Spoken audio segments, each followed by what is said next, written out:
A very warm good morning everyone. How are you? Everybody fine? बेटा हम लोग lesson 10th read कर रही थी। Open your lesson 10th।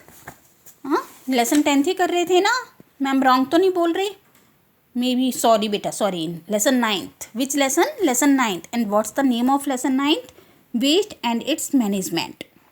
खराब और चीज़ों का कैसे मैनेज किया जाता है, कैसे उनको मैनेज किया जाता है। इसमें जो हमने रीड किया, अर्बन एंड रूरल वेस्ट हमने रीड कर चुके हैं। इसमें डिस्पोजल ऑफ वेस्ट हम रीड कर चुके हैं। इसमें कर लिया है ये सब हमने। ये मैम आपको होमवर्क भी दे चुके हैं। Then waste management. आज हम जो रीड करेंगे वो करेंगे waste management. If each one of us behaves responsibly the amount of waste produce can be reduce.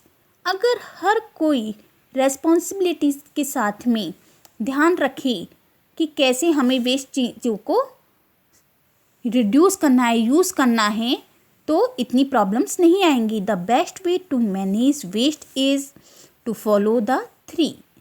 इनके 3 तरीके होते हैं। RS देखिए, अब RS का मीन्स क्या है?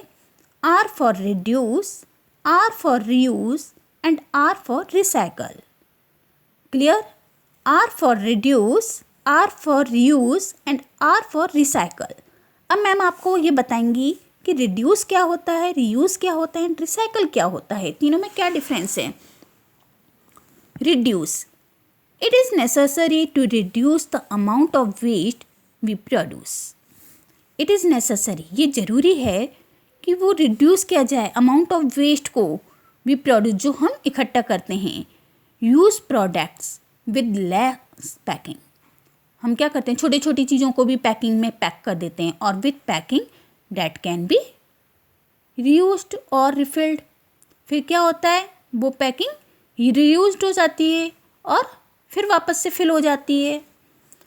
Use washable plates. हमें प्लास्टिक की प्लेट्स वगैरह हैं, इन्हें कम यूज़ करना चाहिए। हमें वॉशेबल प्लेट्स यूज़ करनी चाहिए। डिस्पोजल वगैरह हमें यूज़ नहीं करनी चाहिए। हमें वॉशेबल प्लेट्स यूज़ करनी चाहिए ताकि वो साफ़ करके हम रख सकें। कप्स भी, instead of disposal once on parties और वाइल ट्रैवलिंग। क्या होता है, हम पार्टीज़ में और ट्रैवलिंग के टाइम पे ज़्यादातर इन्हें यूज़ करते हैं ना। Use clothes napkin. आप क्लोथ वाले नैपकिन यूज़ करिए टू वाइप योर हैंड्स, अपने हाथ पोंछने के लिए, इंस्टेड ऑफ पेपर नैपकिन्स। हम क्या करते हैं, अपने लंच में भी पेपर नैपकिन रखते हैं कि खाना खाने के बाद हैंड साफ़ करने हैं हमें, या हम ट्रैवलिंग के लिए जाते हैं तो भी हम पेपर नैपकिन को अपने साथ में लेके जाते हैं। तो आप पेपर नैपकिन की जगह नैपकिन्स का यूज़ करिए ताकि वो वॉश होकर के वापस आपके यूज़ आ जाए। Use paper on both sides. Paper को दोनों साइड से यूज़ करो। Buy things only if you need them. उन्हीं चीज़ों को खरीदो जिनकी आपको आवश्यकता हो, जिनकी आपको ज़रूरत हो। बेवजह की चीज़ें नहीं खरीदिए। नेक्स्ट है reuse. Reusing means to use these things again rather than throw them. Reusing means to use things. Reusing का मीन्स है कि उन चीज़ों को वापस से यूज़ करना, अगेन यूज़ करना। थ्रो दैम फेंकने की जगह we can practise reusing by refilling, rebuilding, reselling and donating old things.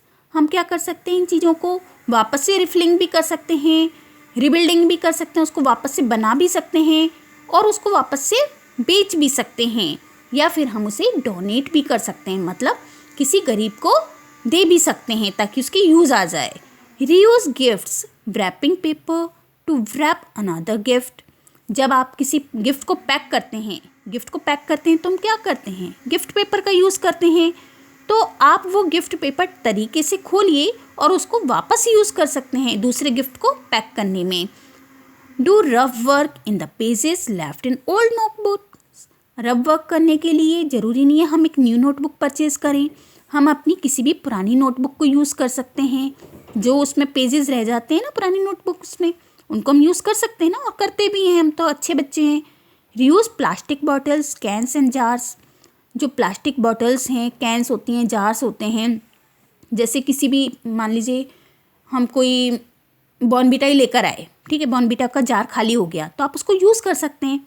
Bottles है, मान लीजिए आप कोल्ड ड्रिंक लेके आए हैं या स्लाइस लेकर आए हैं या कोई भी और ऐसी चीज़ें लाए हैं जिनकी बॉटल्स खाली हो जाती हैं, तो हम उन बॉटल्स को भी यूज़ कर सकते हैं ना। Use old clothes for dusting and cleaning. पुराने कपड़ों को हम डस्टिंग के और सफाई करने के काम में ले सकते हैं। Paper printed on one side can be used for writing on the other side. एक साइड अगर पेपर प्रिंट हो रहा है तो हम सेकंड साइड को क्या कर सकते हैं, लिखने के काम में ले सकते हैं। Use pencil shaving to make design on greeting cards. जो पेंसिल शार्प करते टाइम इकट्ठे होते हैं उनको हम यूज़ कर सकते हैं ग्रीटिंग कार्ड्स बनाने के लिए। Old magazines and newspapers can be used to do craft work. और जो पुरानी मैगजीन्स होती हैं, न्यूज़पेपर्स होते हैं, उनको हम यूज़ कर सकते हैं किस चीज़ के लिए, क्राफ्ट वर्क के लिए। अरे वाह, ये तो हमें बहुत अच्छी अच्छी चीज़ें सिखा रहा है। Donate old story books and text books. हमें डोनेट करनी चाहिए पुरानी स्टोरी बुक्स को और टेक्स्ट बुक्स को टू अ लाइब्रेरी और अ स्लम्स। लाइब्रेरी वगैरह में donate clothes that do not fit you and toy to an orphanage in और इन स्लम्स। आप डोनेट कर सकते हैं अपने पुराने कपड़ों को और अपने टॉयज़ को। जो आपके टाइट आ रहे हैं कपड़े, जो आप नहीं पहन पा रहे हैं, उन कपड़ों को आप डोनेट कर सकते हैं, दान दे सकते हैं उन बच्चों को जिनको उनकी नीड है। तो क्लियर बेटा, ये आज हमने रिड्यूस एंड रीयूज़ दो चीज़ों को क्लियर कर लिया है। तो ये जब तक आप 3 टाइम्स रीड खुद नहीं करेंगे तब तक आपको ये क्लियर नहीं होगा। तो आपको ये सेल्फ रीड करना है 3 टाइम्स। मैम कह रहे हैं 3 टाइम्स रीड करना है। जब आप 3 टाइम्स रीड करेंगे तभी आपको क्लियर होगा और तभी आपको समझ में आएगा। ठीक है, तो आप इस चैप्टर को रीड करिए और 3 टाइम रीड करने के बाद फिर इसको अच्छे से रिवाइज करिए। ओके बेटा, thank you, have a nice day.